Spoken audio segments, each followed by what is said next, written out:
Hi guys, welcome to ask money per show. మీలో ప్రతి ఒక్కరు మ్యూచువల్ ఫండ్స్లో కానీ లేదా డీమ్యాట్ అకౌంట్ ఓపెన్ చేసి డీమ్యాట్ అకౌంట్ కానీ హోల్డ్ చేస్తూ ఉన్నారు కదా.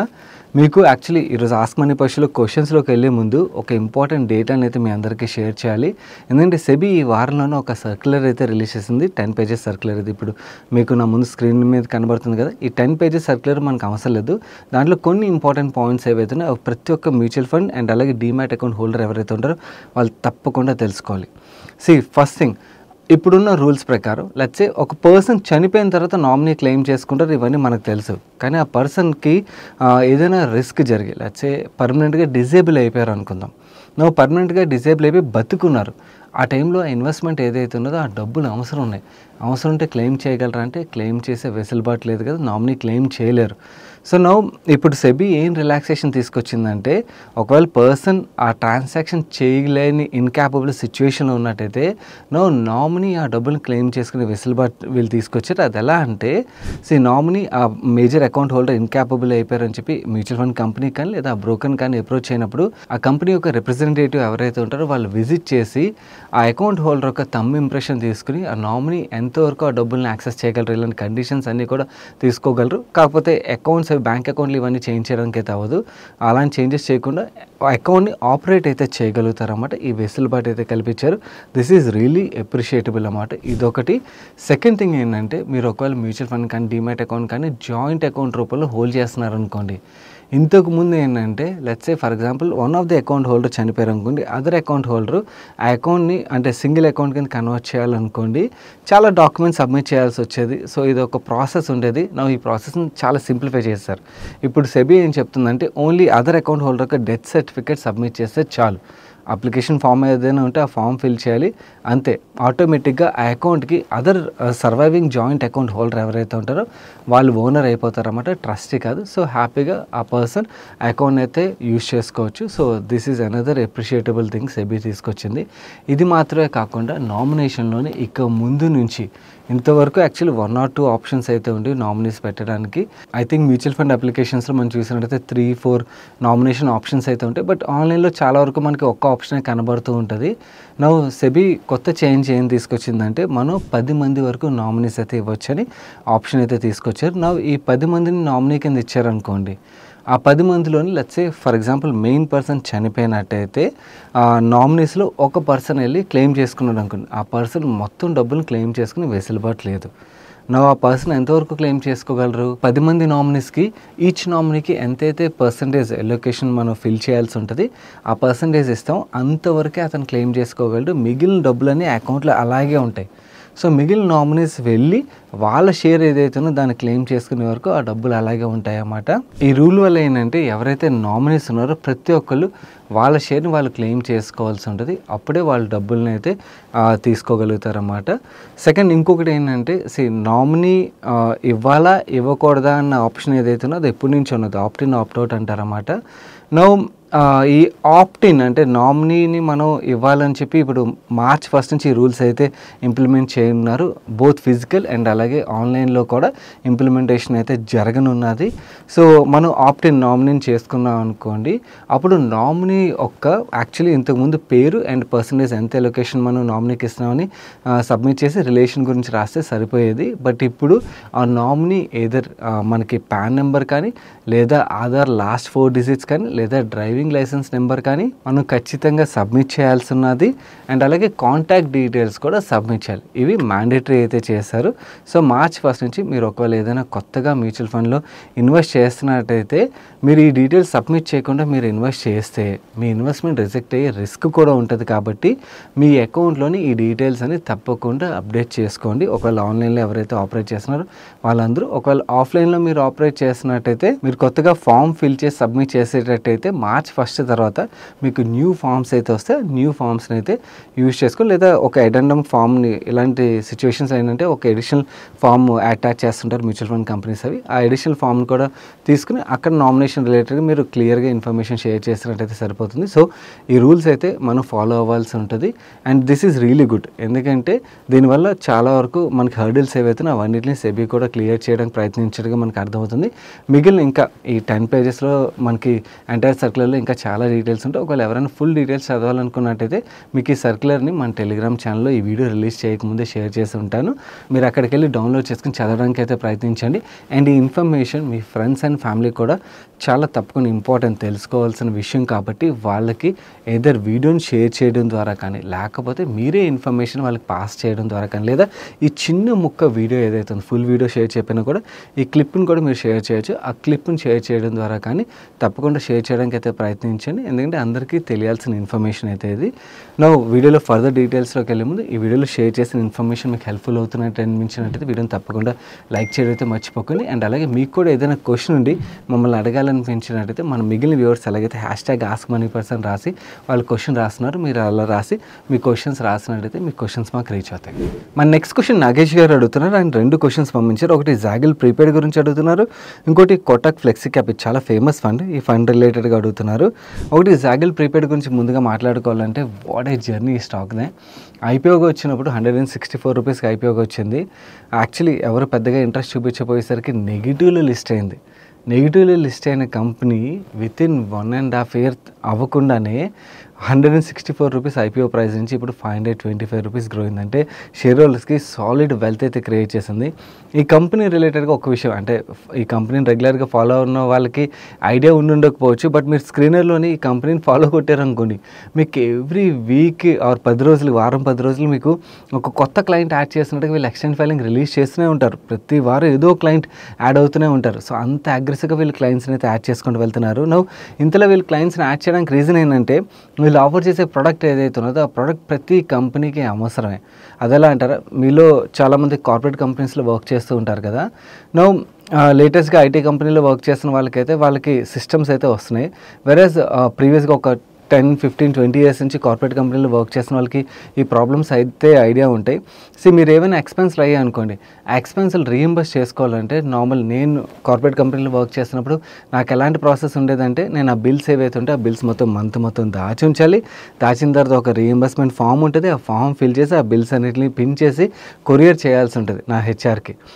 హెచ్ఆర్ కొరియర్ చేశాక ఫైనాన్స్ టీమ్ వీళ్ళందరూ చెక్ చేసి అప్రూవ్ చేసి దాని తర్వాత నాకు డబ్బులు వస్తాయి. ఈ ట్రాన్సిట్లో బిల్లు పోయాయి అనుకోండి, మళ్ళీ అదొక పెద్ద తలనొప్పి. ఇది రీఎంబర్స్మెంట్ రిలేటెడ్గా ఉన్న ప్రాబ్లం. రీఎంబర్స్ మాత్రమే కాదు, ఈవెన్ హెచ్ఆర్ టీమ్ ఎవరైతే ఉంటారో వాళ్ళకి ఇంకొక ప్రాబ్లం ఏంటంటే ఎంప్లాయీస్ని రివార్డ్ చేయాలనుకోండి, అంటే రికగ్నైజేషన్ రివార్డ్స్ ప్రోగ్రామ్స్ ఉంటాయి కదా, వాటి రిలేటెడ్గా చాలా ఇష్యూస్ ఉంటాయి. అంటే సిస్టమ్స్ లేక ఇబ్బంది పడుతుంటారు అన్నమాట. సో ఇదొక మేజర్ కార్పొరేట్స్కి ఉన్న biggest issue. And third issue మనం మాట్లాడుకోవాలంటే బేసికలీ వెండర్స్ ఎవరైతే ఉంటారో కంపెనీస్కి ఆ వెండర్ పేమెంట్స్ రిలేటెడ్గా ఒక సిస్టమ్ కానీ లేకపోతే మీరు ఫ్లీట్ మేనేజ్మెంట్ అంటే మనకి ట్రాన్స్పోర్టేషన్ కంపెనీస్ ఉన్నాయనుకోండి, ఆ ట్రాన్స్పోర్టేషన్ కంపెనీస్ ఒక డ్రైవర్లకి డబ్బులు ఇస్తారు ఫ్యూయల్ కొట్టించమని. నిజంగా వాళ్ళు అంతకి ఫ్యూయల్ కొట్టించారో లేదో ఇలాంటి డౌట్స్ ఉంటాయి. ఇవన్నీ కూడా గ్యాప్స్ ఉంటాయి కదా. వీటి రిలేటెడ్గా సొల్యూషన్ అవ్వచ్చు. ఆర్ పెద్ద కంపెనీస్కి బ్రాంచ్ ఆఫీసెస్ ఉంటాయి. బ్రాంచ్ ఆఫీసెస్లో చిన్న ఎక్స్పెన్స్లు ఏవైతే ఉంటే వాటికి పెట్టి క్యాష్ ఎక్స్పెన్స్లు అంటారనమాట. వాటి రిలేటెడ్గా చాలా వరకు మిస్మేనేజ్మెంట్ జరిగే ఛాన్స్లు ఉంటాయి. అండ్ అదంతా కూడా చాలా పెద్ద తలనొప్పి కంపెనీస్కి అన్నమాట. సో ఏదైతే పెయిన్ పాయింట్ ఉన్నదో ఆ పెయిన్ పాయింట్కి వీళ్ళు సొల్యూషన్స్ అయితే ప్రొవైడ్ చేస్తుంటారు. వీళ్ళకి మేజర్గా 3 ప్రొడక్ట్స్ అయితే ఉన్నాయి. ఒకటి ప్రొపైల్ అని చెప్పి, ఈ Propel employees rewards and incentivization related platform. ఇది కార్పొరేట్స్కి ఈ సొల్యూషన్ ప్రొవైడ్ చేస్తారు. సెకండ్ వీళ్ళ ప్లాట్ఫామ్ సేవ్ అని ఉన్నది. ఈ సేవ్ ప్లాట్ఫామ్లో ఏంటంటే ఎంప్లాయీస్ ఒక ఎక్స్పెన్స్ రీఎంబర్స్మెంట్ రిలేటెడ్గా ఇందాక మనం మాట్లాడుకున్నాం కదా, ఆ పెయిన్ పాయింట్ ఏదైతే ఉన్నదో దాని రిలేటెడ్గా ఎంప్లాయీస్కి సొల్యూషన్ దొరుకుతుంది, కంపెనీస్ కూడా ఒక మంచి సొల్యూషన్ దొరుకుతుంది. ఈ సేవ్ ప్లాట్ఫామ్ ద్వారా వీళ్ళు ఈ సొల్యూషన్ అయితే ప్రొవైడ్ చేస్తారు. ఇది మాత్రమే కాకుండా ఈ సేవ్ ప్లాట్ఫామ్ ద్వారా వీళ్ళు ట్యాక్స్ బెనిఫిట్ సొల్యూషన్ ప్లాట్ఫామ్ కూడా ప్రొవైడ్ చేస్తున్నారు. అండ్ వీళ్ళు థర్డ్ ప్లాట్ఫామ్ జోయర్ ఉన్నది. ఈ జోయర్ ప్లాట్ఫామ్ ద్వారా పెట్టి క్యాష్ మేనేజ్మెంట్ రిలేటెడ్గా కానీ లేకపోతే మనకి వెండర్ పేమెంట్ రిలేటెడ్గా ఫ్లీట్ మేనేజ్మెంట్ రిలేటెడ్గా ఇలాంటి సొల్యూషన్స్ అన్నీ కూడా వీళ్ళ జోయర్ ప్లాట్ఫామ్ ద్వారా వీళ్ళు ప్రొవైడ్ చేస్తుంటారు. ఇది మన తెలుగు స్టేట్స్ చెందిన కంపెనీ, హైదరాబాద్ బేస్డ్ కంపెనీ అన్నమాట. వీళ్ళు కన్సిస్టెంట్గా చాలా పెద్ద కంపెనీస్ని యాడ్ చేసుకుంటూ వెళ్తున్నారు. మీరు ఇక్కడ స్క్రీన్ మీద చూడొచ్చు. HDFC బ్యాంక్ అవ్వచ్చు, మహీంద్రా ఫస్ట్ చాయిస్ అవ్వచ్చు, నారాయణ హృదయాలయ, ఇలా చాలా కంపెనీస్ని అయితే వీళ్ళ క్లయింట్స్ కింద యాడ్ చేసుకుంటూ వెళ్తున్నారు. ఇందాక మీకు బిగినింగ్లో చెప్పాను కదా, ఎవ్రీ వీక్ ఆర్ 10 డేస్కి మనకు కొత్త క్లయింట్ని యాడ్ చేసినట్టుగా వీళ్ళు ఎక్స్చేంజ్ ఫైలింగ్ అయితే రిలీజ్ వీళ్ళు పెద్ద కార్పొరేట్స్ మాత్రమే కాకుండా రీసెంట్ టైంలో వీళ్ళు ఫోకస్ చిన్న ఆర్గనైజేషన్ ఆపరేషన్స్ మీద కూడా పెడుతున్నారన్నమాట. మనం స్కూల్స్ తీసుకున్నాం అనుకోండి, స్కూల్స్లోని వాళ్ళ వెహికల్స్ చాలా వరకు ఉంటాయి కదా, ఆ ఫ్లీట్ మేనేజ్మెంట్ రిలేటెడ్ సొల్యూషన్ అక్కడ కూడా తీసుకెళ్ళచ్చు. సో ఇలా చిన్న చిన్న ఆర్గనైజేషన్స్ ఏవైతే ఉంటాయి ఇక్కడ కూడా వీళ్ళ సొల్యూషన్స్ని అయితే తీసుకెళ్దామని ప్లాన్ చేస్తున్నారన్నమాట. ఓవరాల్ కంపెనీ యొక్క గ్రోత్ రేట్ చూస్తే మీకు సాలిడ్ గ్రోత్ కనబడుతుంది టాప్ లైన్లో. అండ్ మేనేజ్మెంట్ యాక్చువల్లీ వాళ్ళు ఆల్రెడీ ప్రీవియస్గా ఇచ్చిన గ్రోత్ గైడెన్స్ ఏదైతే ఉన్నదో వాళ్ళు ఏమన్నారంటే 45 to 55% మధ్యలోని ఈ సంవత్సరంలో గ్రో అవుతా ఉన్నారు. ఆ గ్రోత్ గైడెన్స్ని వీళ్ళు అప్వర్డ్ రివైజ్ చేశారు, 50 to 55% మధ్యలో గ్రో అవుతామని చెప్పి. అండ్ ఇంకొకటి ఏంటంటే నెక్స్ట్ 2 yearsలో వీళ్ళ రెవెన్యూస్ ఏవైతే ఉంటే వాటిని డబల్ చేస్తామని అయితే మేనేజ్మెంట్ చెప్తున్నారు. అండ్ ఇంకొక ఇంటర్వ్యూలో కూడా చూశాను, ఈ కంపెనీని $1 billion రెవెన్యూ కంపెనీగా నెక్స్ట్ 5 to 6 yearsలో తీసుకెళ్దామని వీళ్ళు ఎయిమ్గా పెట్టుకున్నట్టుగా మేనేజ్మెంట్ అయితే కామెంట్ చేస్తున్నారు. నా ఈ గ్రోత్ రిలేటెడ్గా వీళ్ళు ఆర్గానిక్ గ్రోత్ అంటే ఈ క్లయింట్స్ని ఎక్వైర్ చేస్తూ ఆర్గానిక్ వేలోని అండ్ అలాగే ఇన్ఆర్గానిక్ వేలో అంటే వేరియస్ కంపెనీలని యాడ్ చేసుకుంటూ ఇన్ఆర్గానిక్ వేలో కూడా ఎక్వైర్ చేయడానికి అయితే ప్లాన్ చేస్తున్నారు. దాని గురించి రీసెంట్గా ఒక QIP కూడా చేశారు, 595 crores క్యాపిటల్ రేస్ చేశారు. ఈ QIP ద్వారా 5 large acquisitions అయితే చేయబోతున్నట్టుగా చెప్తున్నారు. అండ్ ఈ ఫస్ట్ హాఫ్లోనే ఒక ఎక్విజిషన్ అయితే లార్జ్ ఎక్విజిషన్ కంప్లీట్ చేయబోతున్నట్టుగా మేనేజ్మెంట్ చెప్తున్నారు. ఈ ఎక్విజిషన్లో భాగంగా ఒక ఫాస్ట్ ట్రాక్ సొల్యూషన్ కంపెనీని ఎక్వైర్ చేయబోతున్నట్టుగా అండ్ అలాగే మర్చెంట్ సొల్యూషన్స్ ప్రొవైడ్ చేసే టెక్నాలజీ ప్లాట్ఫామ్ ఒకటి, one of the largest platform వీళ్ళు ఎక్వైర్ చేయడానికి టార్గెట్గా ఈ QIPని రైజ్ చేస్తున్నట్టుగా చెప్తున్నారు. అండ్ అలాగే కార్పొరేట్స్కి టాక్సేషన్ రిలేటెడ్గా కూడా చాలా ఇష్యూస్ ఉంటాయి కదా, దాని సొల్యూషన్ ప్రొవైడ్ చేయడం కోసం అని చెప్పి ట్యాక్స్ ప్యానర్ అని చెప్పి ఒక కంపెనీని రీసెంట్గా ఎక్వైర్ చేశారు. అండ్ ఆల్రెడీ వీళ్ళ బోర్డు మొబైల్ వేర్ టెక్నాలజీస్ అని ఒక కంపెనీని ఎక్వైర్ చేయడానికి అప్రూవల్ ఇచ్చినట్టుగా చెప్తున్నారు. సో ఈ ఎక్విజిషన్స్ ఏవైతున్నాయో ఎక్విజిషన్స్ ద్వారా ఇన్ఆర్గానిక్ కూడా వీళ్ళు గ్రో అవ్వడానికి అయితే ప్రయత్నిస్తున్నారు. అండ్ వీళ్ళ సొల్యూషన్స్ ఏవైతున్నాయో వాటిని ఇంటర్నేషనల్ మార్కెట్ కూడా తీసుకెళ్ళడానికి వీళ్ళు ప్లాన్ చేస్తున్నారన్నమాట. ప్రైమరీగా US మార్కెట్ ఏదైతుందో ఫస్ట్ వీళ్ళ టార్గెట్గా చెప్తున్నారు, అక్కడికి వీళ్ళు ఎక్స్పాండ్ చేయబోతున్నట్టుగా అయితే చెప్తున్నారు. సో మేనేజ్మెంట్ అయితే చాలా అగ్రెసివ్గా బిజినెస్ని గ్రో చేస్తున్నారు, అసలు డౌటే లేదు. సో డెఫినెట్లీ నెక్స్ట్ 5-6 yearsలో వీళ్ళు యాడ్ చేసిన క్లయింట్స్ని బట్టి ఇవన్నీ చూసినట్టయితే వీళ్ళ నెంబర్స్ చాలా మంచి గ్రోత్ అయితే మనం చూస్తాం. కాకపోతే స్టాక్ కూడా ఆల్రెడీ 101 PE మల్టిపుల్లో ట్రేడ్ అవుతుంది. సో ఇంత PE మల్టిపుల్ మీరు ఇవ్వడానికి రెడీయా కాదా అన్నది మన రిస్క్ అప్టైట్ మీద డిపెండ్ అయి ఉంటుంది. ఎందుకంటే ఇలాంటి హై గ్రోత్ కంపెనీస్ ఆల్వేస్ మనకి హై PE మల్టిపుల్లోనే ట్రేడ్ అవుతుంటాయి. కానీ ఎప్పుడైనా కూడా గ్రోత్ తగ్గడం కానీ లేకపోతే వీళ్ళకి ఎవరైనా మేజర్ కాంపిటేటర్ ఎంటర్ అవడం ఇలాంటివి ఏమైనా జరిగాయనుకోండి, ఈ హై PE స్టాక్స్లో కరెక్షన్ కూడా అంతే స్టీప్గా ఉంటుంది. సో మీకు బిజినెస్ రిలేటెడ్ అండర్స్టాండింగ్ కూడా అంతే లెవెల్లో ఉండాలి, గుర్తుంచుకోండి. So definitely company growth potential బాగుంది, మేనేజ్మెంట్ చాలా మంచి వర్క్ చేస్తున్నారు, కన్సిస్టెంట్గా క్లయింట్స్ యాడ్ చేసుకుంటూ వెళ్తున్నారు, అన్నీ కూడా మంచిగానే జరుగుతున్నాయి యాజ్ ఆఫ్ నో. కాకపోతే మనకి కొన్నిసార్లు రిస్క్లు అనేవి అన్నోన్గా ప్లే అవుతాయి కదా, అలాంటి టైంలోని చాలా ఎక్స్పెన్సివ్ వాల్యుయేషన్లో ట్రేడ్ అయ్యే స్టాక్స్లో మీకు డౌన్ సైడ్ రిస్క్ అనేది చాలా ఎక్కువగా ఉంటుంది. అదొక్కటే మేజర్గా కంపెనీ రిలేటెడ్ నాకు కనబడుతున్న రిస్క్ అన్నమాట, వాల్యుయేషన్ పార్ట్. రెస్ట్ బిజినెస్ పరంగా there is no doubt business is doing really good. Second, మీరు కోటక్ ఫ్లెక్సీ క్యాప్ రిలేటెడ్గా అన్నారు మీ క్వశ్చన్లోని. ఇయర్ 2018 నుంచి ఈ ఫండ్ అండర్ పర్ఫామ్ చేస్తుందని. కానీ హానెస్ట్గా మాట్లాడుకుంటే అంటే ఫండ్ ఒక EM అయితే బాగా పెరిగిపోయింది, నో డౌట్. కానీ still fund manager category average కన్నా బెటర్ పర్ఫార్మెన్సే డెలివర్ చేస్తున్నారండి. మనకి 1 to 2 ర్యాంక్స్లోనే ఎప్పుడు కూడా ఫండ్ ఉండాలని రూల్ లేదు. ఈ 1 to 2 ర్యాంక్స్ ఏవైతే ఉంటాయో ఇవి ఎప్పుడూ చేంజ్ అవుతూనే ఉంటాయి. కన్సిస్టెంట్గా ఏ ఫండ్ కూడా ఆ ర్యాంక్స్లో ఉండదు. మనం చూసుకోవాల్సింది కేటగిరీ ఎంతైతే యావరేజ్ రిటర్న్ డెలివర్ చేస్తుందో దానికన్నా నా ఫండ్ బెటర్ రిటర్న్ డెలివర్ చేస్తుందా లేదా అన్నది చూసుకోవాలి. నాకైతే ఈ ఫండ్ కన్సిస్టెంట్గా బెటర్ రిటర్న్ డెలివర్ చేస్తున్నట్టుగా కనబడుతుంది. Still if you want to move then కన్సర్వేటివ్గా మనం మాట్లాడుకోవాలంటే పరాగ్ ఫ్లెక్సీ క్యాప్ ఫండ్ ఒకటి ఉన్నది విచ్ ఈస్ గుడ్. ఈ కేటగిరీలో మాట్లాడుకోవాలంటే అగ్రెసివ్గా మాట్లాడుకోవాలంటే JM ఫ్లెక్సీ క్యాప్ రీసెంట్ టైంలో బాగానే పర్ఫామ్ చేస్తుంది. ఇలాంటి ఫండ్స్ అన్నీ ఉన్నాయి, వాటిలో ఒకసారి చూడండి, మీ రిస్క్ అప్డేట్ బట్టి డెసిషన్ అయితే తీసుకోవడానికి ప్రయత్నించండి. మన నెక్స్ట్ క్వశ్చన్ శ్రీనివాస్ గారు అడుగుతున్నారు. Hello Sagar, need your thoughts and suggestion on below planning. I'm confused whether to invest in stock market or purchase a property. I have invested 10 lakhs in stocks, 1 lakh in gold ETF, and I'm doing 30,800 per month SIP in various mutual funds. I'm looking to buy a plot in the outskirts of Hyderabad or a plot or a shop in a happening area in Hyderabad, Secunderabad to rent it out for commercials. I want to withdraw this 10 lakhs from stocks and use it for down payment and go for loan for the rest of the amount. I can afford to pay 30,000 to 40,000 rupees per month EMI. But I'm not sure whether it is a good idea to invest in real estate or stocks for long term. Please advise if I can plan for both. And ఆయన second question కూడా ఉన్నది. Second question తర్వాత మాట్లాడుకుందాం. First question విషయంకి వచ్చేసరికి so మీరు ఈ 10 లక్షలు ఏదైతే ఉన్నదో ఈ 10 లక్షలు మాత్రం మీ దగ్గర సేవింగ్ ఉండి మిగిలిన రెస్ట్ ఆఫ్ ద మనీకి మీరు లోన్కి వెళ్తానని చెప్పి ఆలోచిస్తున్నట్టయితే మాత్రం పోస్ట్పోన్ చేయడం వుడ్ బి బెటర్ అండి. ఎందుకంటే ఇలాంటి సినారియోస్లోని మీకు రిస్క్ చాలా ఎక్కువగా ఉంటుంది. ఎప్పుడైనా జాబ్ రిలేటెడ్గా ఏమైనా ప్రాబ్లమ్స్ వచ్చింది, ఇలాంటి ఇష్యూస్ జరిగాయి అనుకోండి, ఆ టైంలో ఈఎంఐస్ మనకి చాలా పెద్ద బర్డెన్ అయిపోతాయి అన్నమాట. సో మన దగ్గర సఫిషియెంట్ మనీ కూడా ఉండాలి ఆ ఈఎంఐస్ని కానీ, లేకపోతే అట్లీస్ట్ మీ నెక్స్ట్ 1 to 2 years ఎక్స్పెన్స్లు ఏవైతున్నాయి, ఎస్పెషల్లీ మీరు లోన్కి వెళ్తున్నట్టయితే ఆ లోన్ డౌన్ పేమెంట్ మాత్రమే కాకుండా మీ నెక్స్ట్ 1 to 2 years ఎక్స్పెన్సెస్ రిలేటెడ్గా మీ దగ్గర సేవింగ్స్ ఉన్నాయనుకోండి, దెన్ మీరు అలాంటి డెసిషన్ అయితే తీసుకోవచ్చు. అండ్ మీరు అవుట్స్కట్స్లో ప్లాట్ అంటారా, అది ఎలాంటి డెసిషన్ అంటే కంప్లీట్లీ లాటరీ లాంటి డెసిషన్ అనమాట. అంటే మీరు ప్లాట్ కొన్న తర్వాత అక్కడ కమర్షియల్ యాక్టివిటీ బాగా పెరిగిందనుకోండి, you will make lot of money. But commercial activity అసలు ఏం జరగలేదు అనుకోండి, అలాంటి ఏరియాస్ కూడా చాలానే ఉన్నాయి. బీభత్సంగా కమర్షియల్ యాక్టివిటీ జరుగుతుందని చెప్పి చాలా హై ప్రైస్లో అమ్మేసిన తర్వాత 10-15 yearsగా ఎటువంటి యాక్టివిటీ లేక ఆ ప్రైస్లో ఎటు మూవ్ అవ్వక అక్కడ పెద్ద పెద్ద చెట్లు పెరిగిపోయి ఓ పెద్ద అడవిలా ఏర్పడిపోయి ఎందుకు పనికిరాకుండా ఉండిపోయిన ఏరియాస్ కూడా చాలానే ఉన్నాయి. సో ఈ రిస్క్ ఉంటుంది కాబట్టి ఆ రిస్క్ని దృష్టిలో పెట్టుకుని డెసిషన్ తీసుకోవడం బెటర్. సెకండ్ ఆప్షన్, మీరు కమర్షియల్ ప్రాపర్టీ గురించి మాట్లాడుతున్నారు కదా, కమర్షియల్ ప్రాపర్టీ రిలేటెడ్గా మీరు ఫ్రీ హోల్డ్ ప్రాపర్టీకి మాత్రమే వెళ్ళండి.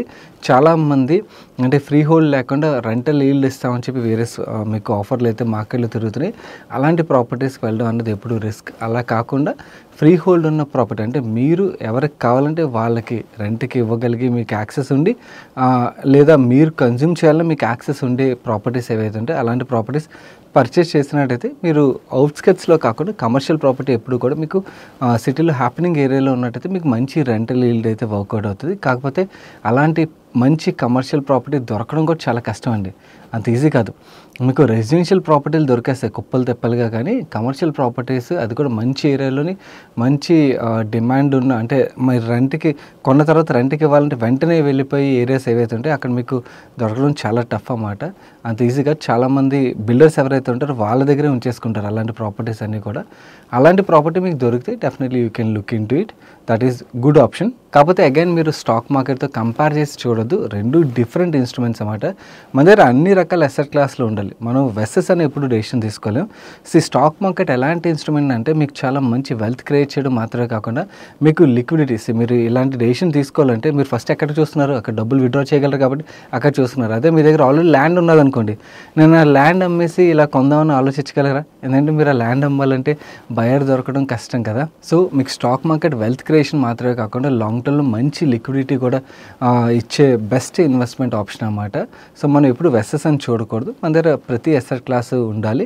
సో మీరు ప్రజెంట్ ఉన్న సినారియోలు నన్ను అడిగినట్టయితే మీరు రాసిన దాన్ని బట్టి నాకు అర్థమవుతుంది, మీరు కొంచెం వరకు లిక్విడ్ అసెట్స్ ఏవైతున్నాయి అంటే మీ stock investing, mutual fund investing assets ఏవైతున్నాయి వాటిని ఒక టార్గెట్ పెట్టుకోండి, ₹1,00,00,000 2 కోట్లని టార్గెట్ పెట్టుకోండి. ఆ రేంజ్ రీచ్ అయిన తర్వాత అప్పుడు వేరే అదర్ అసెట్ క్లాస్కి మూవ్ చేయడానికి అయితే ప్లాన్ చేయడం వుడ్ బి బెటర్. ఎందుకంటే అప్పుడు మీరు ఇక్కడ నుంచి కొంచెం అమౌంట్ తీసి డౌన్ పేమెంట్ ఇచ్చినా కూడా, మీరు మిగిలిన లోన్కి వెళ్ళినా కూడా, రేపొద్దు మీకు ఎటువంటి జాబ్ రిలేటెడ్ ప్రాబ్లమ్స్ వచ్చినా మీరు ఇబ్బంది పడకుండా మీ దగ్గర ఏవైతే సేవింగ్స్ ఉన్నాయో అవి మీకు ఒక ఇన్సూరెన్స్లో మీకు ఒక ప్రొటెక్షన్ అయితే ఇస్తే this would be better decision అన్నది నా వ్యూ.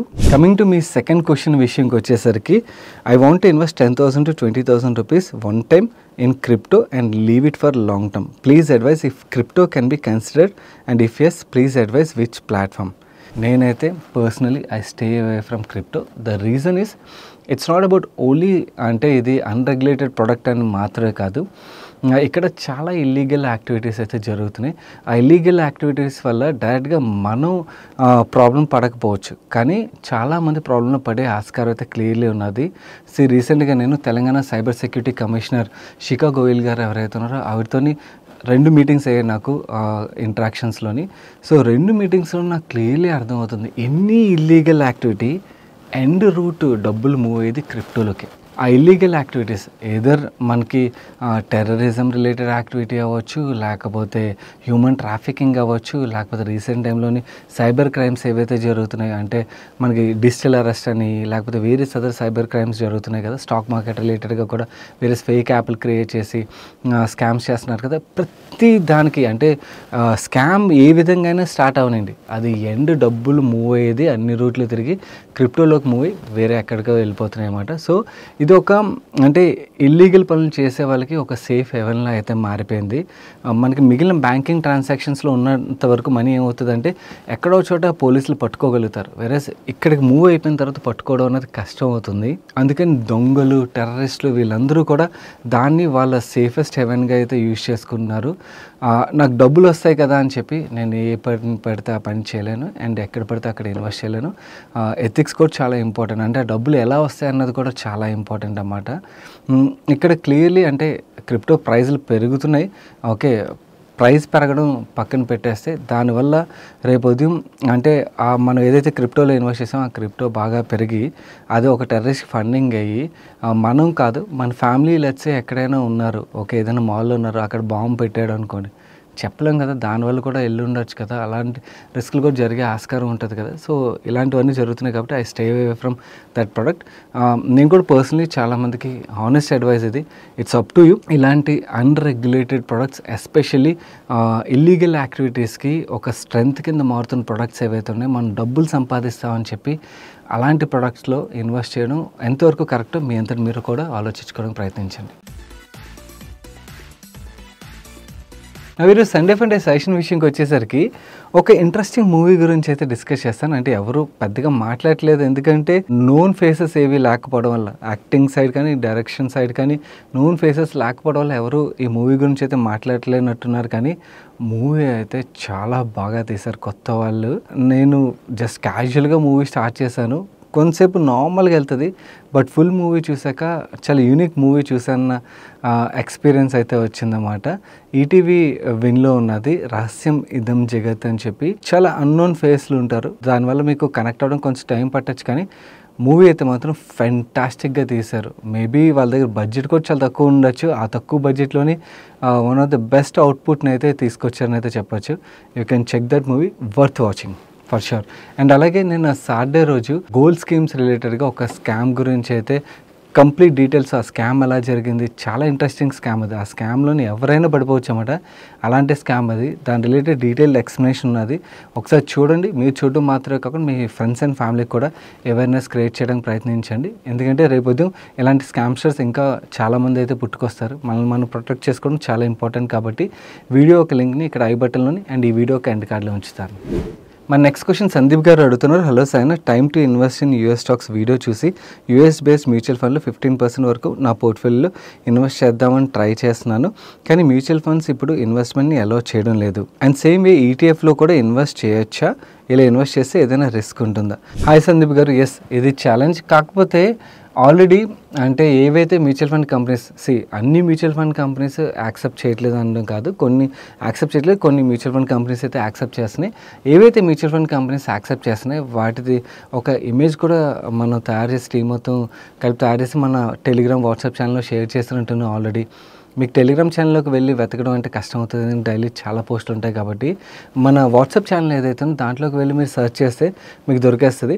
అక్కడ మీకు ఏవైతే లిస్ట్ ఆఫ్ ఫండ్స్ ఇప్పుడు యూఎస్ ఇన్వెస్ట్మెంట్స్ని యాక్సెప్ట్ చేస్తున్నాయి ఆ ఫండ్స్ యొక్క పేర్లు దొరికితే మీరు అక్కడ మీ ఇన్వెస్ట్మెంట్ రిలేటెడ్ డెసిషన్ అయితే తీసుకోవచ్చు. మన వాట్సాప్ ఛానల్ ఒక లింక్ కింద కామెంట్ సెక్షన్ ఉంచుతాను, దాన్ని మీరు క్లిక్ చేయండి. మీకు అక్కడ వెతకడం కూడా ఈజీ, ఎందుకంటే రేర్గా షేర్ చేస్తుంటాం అన్నమాట. ఇలా ఏవైనా కూడా ఇంట్రెస్టింగ్ ఇమేజెస్ ఉంటే అక్కడ షేర్ చేస్తుంటాం, అక్కడ ఆల్రెడీ షేర్ చేసాం. అండ్ ఈటీఎఫ్ రూట్లో ఇన్వెస్ట్ చేయొచ్చు అంటే రూట్ ఏదైతే ఉంది మన end of the day US మార్కెట్లో ఏదైతే గ్రోత్ ఆపర్చునిటీ ఉన్నదో దాని నుంచి మనం రిటర్న్ పొందడం గురించి అని ఇన్వెస్ట్ చేయడానికి కదా ఈ థాట్ ప్రాసెస్ మొత్తం. ఏదో స్టాక్స్ అవ్వచ్చు, లేదా fund of fund mutual funds అవ్వచ్చు, లేదా ఈటీఎఫ్స్ అవ్వచ్చు. మీకు ఏ రూట్ కంఫర్టబుల్ అంటే ఆ రూట్లో ఇన్వెస్ట్ చేయడానికి ప్రయత్నించింది. కాకపోతే ఈటీఎఫ్లో కూడా మీకు లిక్విడిటీ అయితే అంత ఈజీగా లేదు, మీకు సెల్లర్ దొరకాలి కదా, అది కూడా టఫ్. ఒకవేళ దొరికితే that is also good route to invest. Next question, viewer తన proper financial planning related question పంపించారు. నా ఫైనాన్షియల్ ప్లానింగ్ అనగానే మొత్తం కంప్లీట్ డీటెయిల్స్ ఉంటాయి కాబట్టి క్వశ్చన్ ఒక లెంత్ చాలా ఎక్కువగా ఉంటుంది, అందుకని మొబైల్లో చదవడం కష్టం. సో ల్యాప్టాప్లోనే చదువుతున్నాను. అండ్ ఆయన పేరు మెన్షన్ చేయొద్దన్నారు కాబట్టి నేమ్ కూడా ఎడిట్ చేసేస్తున్నాం. ఆయన వయసు 40 years అని చెప్తున్నారు, సాఫ్ట్వేర్ ఇంజనీర్. మంత్లీ ఆయనకి 2.9 lakhs ఇన్కమ్ వస్తుందని చెప్తున్నారు. వైఫ్ హోమ్ మేకర్ అండ్ 2 పిల్లలు ఉన్నారు, 12 years old daughter and 8 years old son. ఆయన తన ప్రజెంట్ ఇన్వెస్ట్మెంట్స్ అండ్ ఎక్స్పెన్సెస్ గురించి డీటెయిల్స్ రాశారు. Most of the investments proper knowledge లేకుండా ఫ్రెండ్స్కి అండ్ అలాగే బ్యాంకర్స్కి నో చెప్పలేక నేను ఇన్వెస్ట్ చేశానని చెప్పి రాస్తున్నారు. నవ్వు తన ఇన్వెస్ట్మెంట్స్ విషయంకి వచ్చేసరికి సుకన్య సమృద్ధి యోజనలోని ఆయన 60,000 రూపీస్ పర్ యానం 2015 నుంచి ఇన్వెస్ట్ చేస్తున్నట్టుగా చెప్పారు. అండ్ ఎల్ఐసి జీవనానంద్ పాలసీ 3 పాలసీలు అయితే తీసుకున్నట్టుగా దాని ప్రీమియమ్స్ అయితే మెన్షన్ చేశారు. And Bajaj Allianz cash gain గెయిన్ అన్న పాలసీలో 10,600 rupees per annum premium pay చేస్తున్నట్టుగా HDFC life deferred income plan 50,000 rupees per annum, ఇది పాలసీ 2031కి ఎండ్ అవుతుంది. ఈ పాలసీలో 3 ప్రీమియమ్స్ పే చేసినట్టుగా అన్ఫార్చునేట్లీ ఎస్ బ్యాంక్ తనకి ఎన్పిఎస్ ప్లాన్ అని చెప్పి ఈ పాలసీని అయితే అమ్మేసినట్టుగా చెప్తున్నారు. అండ్ ఆదిత్య బిర్లా క్యాపిటల్ ఒక Aditya Birla sun life assured income plus ఒక ప్లాన్లోని 1.53 lakhs పర్ యానం ఆయన ప్రీమియం పే చేస్తున్నట్టుగా చెప్తున్నారు. బై మిస్టేక్ నేను ఈ పాలసీ 2022లో తీసుకున్నాను, ఇది 2033కి ఎండ్ అవుతుంది. 2 ప్రీమియమ్స్ అయితే నేను కట్టాను. I'm planning to stop further payments. Surrender value చూసినట్టయితే 1,05,000గా మెన్షన్ చేశారు.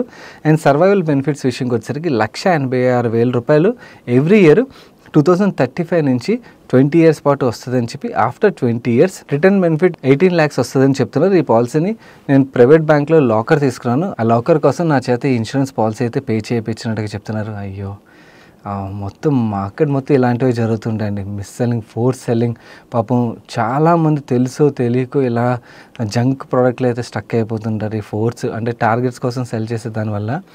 అండ్ స్టార్ హెల్త్లోని 5 lakhs కవరేజ్ 21,000 per annum ప్రీమియంతో హెల్త్ ఇన్సూరెన్స్ పాలసీ ఉన్నట్టుగా, car insurance 21,000 per annum car insurance policy. And అలాగే మ్యాక్స్ లైఫ్ ఇన్సూరెన్స్లోని టర్మ్ ఇన్సూరెన్స్ 1 crore వరకు ఉన్నట్టుగా దీనికి 23,450 rupees per annum premium pay చేస్తున్నట్టుగా చెప్తున్నారు. అండ్ హోమ్ లోన్ ఉన్నట్టుగా హోమ్ లోన్కి 65,000 రూపీస్ పర్ మంత్ ఈఎంఐ వెళ్తున్నట్టుగా, total loan 50 lakhs, present balance 38 lakhs ఉన్నట్టుగా 9.5% ఇంట్రెస్ట్ రేట్ అని చెప్తున్నారు. అండ్ అలాగే ఒక ప్లాట్లో కూడా 7 months బ్యాక్ ఇన్వెస్ట్ చేసినట్టుగా చెప్తున్నారు. అండ్ ఒక చిట్ రన్ అవుతున్నట్టుగా దానికి ఇంకొక 8 months పే చేయాల్సి ఉన్నట్టుగా చెప్తున్నారు. పిల్లల స్కూల్ ఫీజు కోసం 3.6 lakhs per annum ఖర్చు అవుతుందని, ఇది ఎవ్రీ ఇయర్ 10% చొప్పున ఇంక్రీజ్ అవుతుందని చెప్తున్నారు. మ్యూచువల్ ఫండ్స్లోని 3 ఫండ్స్లో ఆయన ఎస్ఐపి 5,000 రూపీస్ చొప్పున ఇన్వెస్ట్ చేస్తున్నట్టుగా చెప్తున్నారు. అండ్ డైరెక్ట్ స్టాక్స్లో 1 year బ్యాక్ ఇన్వెస్ట్ చేయడం స్టార్ట్ చేసినట్టుగా ఇప్పటివరకు 1 lakh రూపీ ఇన్వెస్ట్ చేసినట్టుగా తన వైఫ్ పేరు మీద మెన్షన్ చేశారు. అండ్ మిగిలిన అదర్ ఎక్స్పెన్సిల్ విషయంకి వచ్చేసరికి మ్యాక్సిమం 40,000 రూపీస్ పర్ మంత్ ఎక్స్పెన్స్లు ఉన్నాయి. అసెట్స్ విషయంకి వచ్చేసరికి ఒక ఫ్లాట్ ఉన్నది 80 lakhs దాని వాల్యూగా చెప్తున్నారు. 2 ప్లాట్స్ ఉన్నాయి, ఒకటి 70 lakhs, ఇంకోటి 40 lakhsగా మెన్షన్ చేశారు. అండ్ అగ్రికల్చర్ ల్యాండ్ ఉన్నది, దాని ఒక వాల్యూ 35 lakhsగా మెన్షన్ చేస్తున్నారు. అండ్ క్వశ్చన్స్ విషయంకి వచ్చేసరికి నా 2 పిల్లల పేరు మీద 15,000 చొప్పున ఒక్కొక్కరి పేరు మీద ఎస్ఐపి అయితే స్టార్ట్ చేద్దాం అనుకున్నాను. ఎవ్రీ ఇయర్ 10% స్టెప్అప్ చేద్దాం అనుకున్నాను. అండ్ 2 పేరు మీద డీమ్యాట్ అకౌంట్ ఓపెన్ చేసి ఈ ఎస్ఐపి చేద్దామని ఆలోచిస్తున్నట్టుగా ఆయన మెన్షన్ చేశారు. తన వైఫ్ గార్డియన్స్గా ఉంటాం ఈ అకౌంట్స్ కానీ మెన్షన్ చేస్తూ, and different category of funds అని సెలెక్ట్ చేసినట్టుగా కేటగిరీస్ గురించి కూడా మెన్షన్ చేశారు. అండ్ నెక్స్ట్ 4 yearsలో ఎల్ఐసి నుంచి తనకి లంసమ్ రూపంలో 22 లక్షల రూపాయలు వస్తుందని, ఈ డబ్బుల్ని ఎక్కడ ఇన్వెస్ట్ చేయాలని అడుగుతున్నారు. అండ్ అలాగే Aditya Birla sun life income plus policy ఏదైతే ఉన్నదో, నేను 10 కోట్ల కార్పస్ నెక్స్ట్ 15 సంవత్సరాల్లో జనరేట్ చేయాలంటే నేను ఎలాంటి డెసిషన్ తీసుకోవాలని చెప్పి అడుగుతున్నారు. And apology for lengthy message, no problem అండి, మీరు ఎంత క్లియర్గా రాస్తేనే మాకు కూడా అర్థమవుతుంది, క్లియర్గా వర్క్ చేసైతే మీకు దాని రిలేటెడ్గా సొల్యూషన్స్ అయితే షేర్ చేయగలుగుతాం. మీరు ఏదైతే డేటా షేర్ చేశారో ఆ డేటాని ఎక్సెల్ షీట్లో ఇన్పుట్ చేసి మాకు ఏదైతే అనిపించిందో ఇన్ఫర్మేషన్ అయితే షేర్ చేస్తాను. అండ్ అలాగే మీకు ఈ వీడియో రిలీజ్ అవ్వకముందు ఏదైతే ఎక్సెల్ షీట్ ప్రిపేర్ చేస్తాం టెలిగ్రామ్ ఛానల్ కూడా షేర్ చేస్తాను, you can download it and మీరు కూడా క్రాస్ చెక్ చేసుకోవచ్చు. అండ్ ఇంకొక విషయం, ఇలా ఏదైనా ఒక పర్సనల్ ఫైనాన్స్ రిలేటెడ్ క్వశ్చన్ ఏదైతే ఉంటుందో దాన్ని డీటెయిల్గా ఆన్సర్ చేయడం వల్ల ఏమవుతుందంటే, నేను ఇంకొక 4-5 చిన్న క్వశ్చన్స్ ఆన్సర్ చేసే దానికన్నా కూడా దీనివల్ల మిగిలిన వ్యూవర్స్ కూడా వాళ్ళకి డీటెయిల్గా ఒక క్లారిటీ వచ్చింది అనుకోండి, వాళ్ళ పర్సనల్ ఫైనాన్స్ని ఎలా ఇంప్రూవ్ చేసుకోవచ్చు, వాళ్ళంతటి వాళ్ళు ఎలా డెసిషన్ తీసుకోవచ్చు అని వాళ్ళకి ఒక గైడెన్స్లో కూడా ఉపయోగపడుతుంది. So I'll be happy to answer. మీరు లెంతీగా రాస్తే నాకు ఇంకా బెటర్, ఎందుకంటే ఇంకొంచెం బెటర్గా ఆన్సర్ అయితే షేర్ చేయగలుగుతామట, ప్రాబ్లమే లేదు క్వశ్చన్ లెంత్తోని. మీరు ఇచ్చిన డీటెయిల్స్ అన్నీ కూడా ఇన్పుట్ చేస్తాం. కార్పస్ 10 కోట్లు కావాలి, 40 సంవత్సరాలు 15 సంవత్సరాలు కావాలి, present monthly income 2.9 lakhs. And మీ సుకన్య సమృద్ధి యోజనలో ఏదైతే ఇన్వెస్ట్మెంట్ చేస్తున్నారో దాన్ని అలాగే కంటిన్యూ చేయండి, which is good scheme. And LIC policy maturity సూన్లో ఉన్నదన్నారు, సో దాని గురించి ఏం మాట్లాడలేదు ఇక్కడ. అండ్ బజాజ్ అలయన్స్ పాలసీ రిలేటెడ్గా మీరు రాశారు కానీ దాని రిలేటెడ్ ప్రాపర్ డేటా లేకపోవడం వల్ల దాని గురించి క్యాలిక్యులేషన్ అయితే చేయలేదు. But Aditya Birla sun life assured income plus policy ఏదైతే ఉన్నదో అది యాక్చువల్లీ క్యాలిక్యులేట్ చేసి చూస్తే సరెండర్ చేయడమే బెటర్ అనిపిస్తుందండి. ఎందుకంటే కంటిన్యూ చేసిన దానికన్నా కూడా సరెండర్ చేస్తేనే you will make better money అనమాట. ఆ సరెండర్ చేసి దాన్ని మీరు మ్యూచువల్ ఫండ్స్లోకి దాన్ని డైవర్ట్ చేసుకున్నారనుకోండి, you will make better wealth. మీకు ప్రాపర్ క్యాలిక్యులేషన్ ఇక్కడ చేసి ఆల్రెడీ ఎక్సెల్ షీట్లో ఉంచాను, మీరు చూస్తే అర్థమైపోద్ది. ఎవరైనా కూడా అర్థం చేసుకోగలరు, అంత ఈజీ ఉంటుంది అక్కడ చూపించేది. నెక్స్ట్ మీ స్టార్ హెల్త్ పాలసీ ఏదైతే ఉన్నదో హెల్త్ ఇన్సూరెన్స్ పరంగా యువర్ అండర్ ఇన్సూర్డ్ అండి. ఇక్కడ మీ ఇన్సూరెన్స్ కవరేజ్ పెంచుకోవడం అన్నది బెటర్. హెల్త్ ఇన్సూరెన్స్ స్టార్లో అవచ్చు, మీరు వేరే ఇంకెక్కడైనా అవచ్చు, మీ చాయిస్.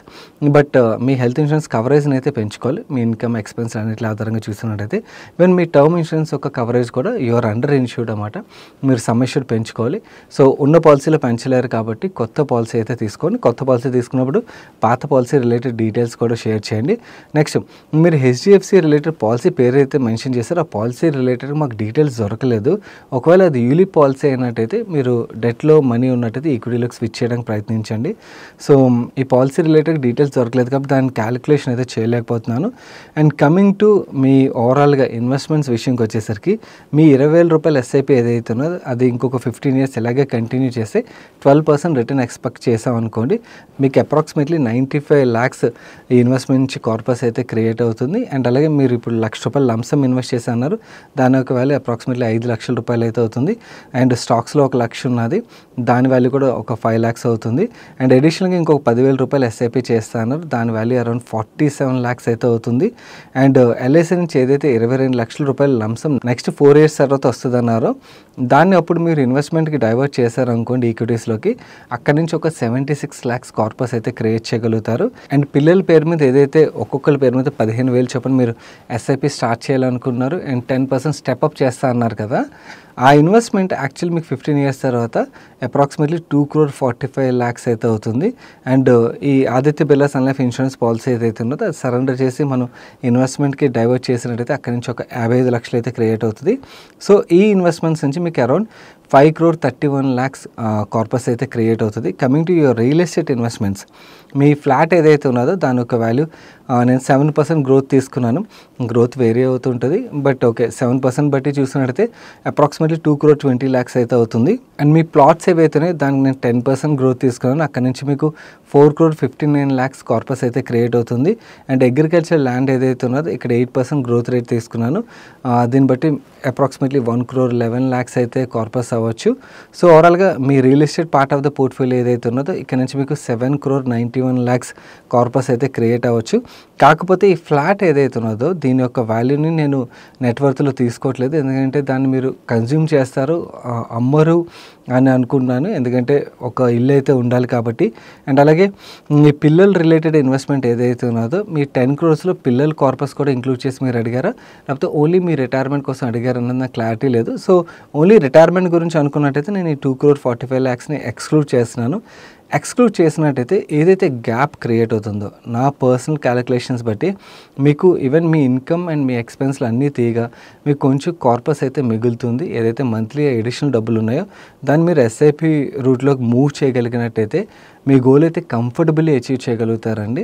ఇక్కడ మీరు ఎటువంటి వరీ అవ్వకలేదు. కాకపోతే మీరు ఫర్దర్గా ఏ మొహమాటాలు పడకుండా ఎలాంటి జంక్ పాలసీల్లోకి వెళ్లకుండా మీ ఇన్వెస్ట్మెంట్స్ ఇలాగే ప్రాపర్గా కంటిన్యూ చేయగలిగినట్టయితే మాత్రమే ఈ గోల్ని అయితే అచీవ్ చేయగలుగుతారు. అంటే మీరు కంఫర్టబుల్ అచీవ్ చేస్తారంటే మీరు ఏం చేయకుండానే అచీవ్ అయిపోద్దని అయితే నేను చెప్పట్లేదు. కాకపోతే ఇదంతా నెక్స్ట్ 15 years పాటు డిసిప్లైన్డ్గా ఫాలో అవ్వాల్సి ఉన్నది. ఫాలో అవ్వగలిగినట్టయితే మాత్రం డెఫినెట్లీ క్లియర్లీ మీ గోల్ని మీరు అచీవ్ చేయడానికి 100% ఛాన్సెస్ అయితే నాకు క్లియర్గా కనబడుతున్నాయి. మా నెక్స్ట్ క్వశ్చన్ చందు ఎనిమర్తి గారు అడుగుతున్నారు. Hi sir, I'm following this channel from very long period, I have benefited. నిజంగా నాకు ఫస్ట్ ప్రాఫిట్ వచ్చింది డేటా సెంటర్ నుండే. Thanks for the knowledge sharing and I'm happy to hear this అండి. And I know you have very good knowledge on defence sector and you have some connections also. Can you please share more info on technology support for defense sector companies? Defense Minister mentioned high technology side working companies will get orders. According to your view, what are the companies benefited in coming years in defense sector? And as per my knowledge, government concentrating on waste handling like tire, plastic, etc. Can you please share what are the benefited companies in this? Hi Andy. Yes, defense related గా definitely massive opportunity అయితే create అవుతుంది. నాకు ఎవరైతే తెలిసిన వాళ్ళు ఉన్నారో ఎవరితో discuss చేసినా కూడా వాళ్ళు అంటే డిఫెన్స్లో వర్క్ చేసిన వాళ్ళు కానీ డిఫెన్స్ కంపెనీస్ రన్ చేసే వాళ్ళు కానీ వాళ్ళతో మాట్లాడుతుంటే చాలా మనకు బులిష్ టోన్ క్లియర్లీ కనబడుతుంటుంది. ఎందుకు ఎందుకంటే ఈసారి డిఫెన్స్ రిలేటెడ్గా ఆపర్చునిటీ ఏదైతే ఓపెన్ అవుతుందో ఇది ఓన్లీ మన ఇండియాకి మాత్రమే కాదు, వీళ్ళకి ఎక్స్పోర్ట్ రిలేటెడ్గా కూడా ఆపర్చునిటీ అయితే ఓపెన్ అవుతుంది. సో దానివల్ల యాక్చువల్లీ ఈ కంపెనీస్ ఉన్న సైజ్ ఏదైతే ఉన్నదో మ్యాసివ్ లెవెల్లో వీళ్ళ సైజ్ అయితే గ్రో అయ్యే స్కోప్ ఉన్నది. ఆర్డర్సే యాక్చువల్ వీళ్ళు బిడ్ చేసేది యాక్చువల్ కంపెనీ ఒక 30 కోట్లు రెవెన్యూ చేసే కంపెనీ ఇప్పుడు 50 కోట్లు 100 కోట్లు టెండర్స్ బిడ్ చేయగలుగుతున్నారు అన్నమాట. దానికి క్యాపిటల్ రిలేటెడ్ వాళ్ళు క్యాపిటల్స్ కూడా రైజ్ చేస్తున్నారు. సో అంత ఆపర్చునిటీ అయితే క్రియేట్ అవుతుంది.